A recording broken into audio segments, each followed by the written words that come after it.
Hey everyone, Ryan, the Homestead consultant here. Today I'm talking about cedar rust, specifically cedar apple rust, and when you can expect to see it on your trees and what you can do about it. So first of all, you may want to know what cedar apple rust is, and you can see these orange balls on the tree behind me.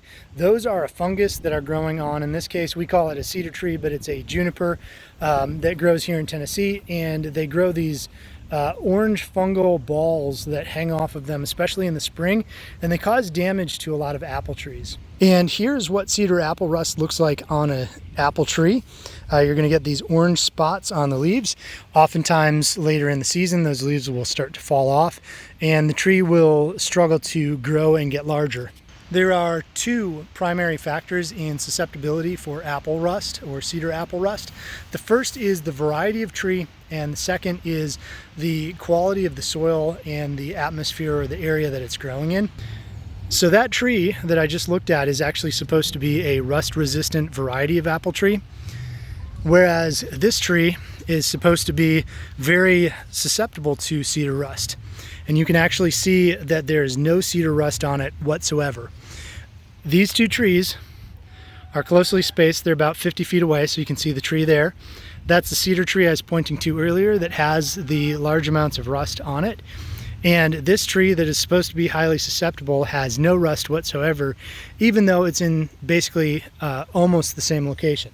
So the first thing that you're looking for in a tree to prevent cedar apple rust is rust resistance. However, if you do not have good soils, or if the tree is not established well, it will still get rust. So even rust-resistant varieties of apple trees will still get rust if the soil conditions are not correct, or if they are not established. Sometimes it just takes a couple of years for the tree to establish fully and get deep enough roots to become resistant, even if it is a resistant variety.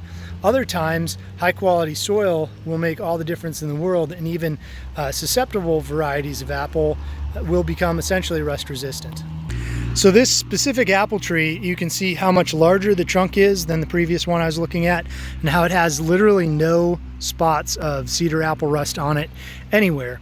It is being grown in an area that we have cultivated as a garden, where the pH has been adjusted by using chickens and wood chips and compost and horse manure and things. So we have completely amended this area for our garden, and this just happened to be planted in this area where we've amended things, as well as next to the chicken coop and run, where we have a ton of consistent fertility and compost being made.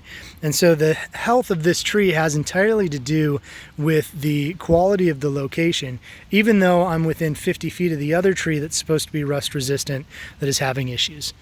So if you are having issues with cedar apple rust on your trees, one of the biggest things that you can do is make sure that the pH is balanced, that the soil is in good health, and that the tree is able to establish properly.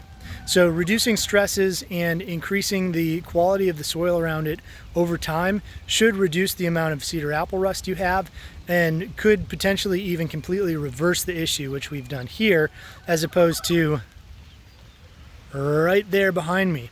So we've done nothing to the soil there, and we've done a ton to the soil here, and there's a huge difference between the two locations, even though the trees are, one tree is resistant and this tree is not.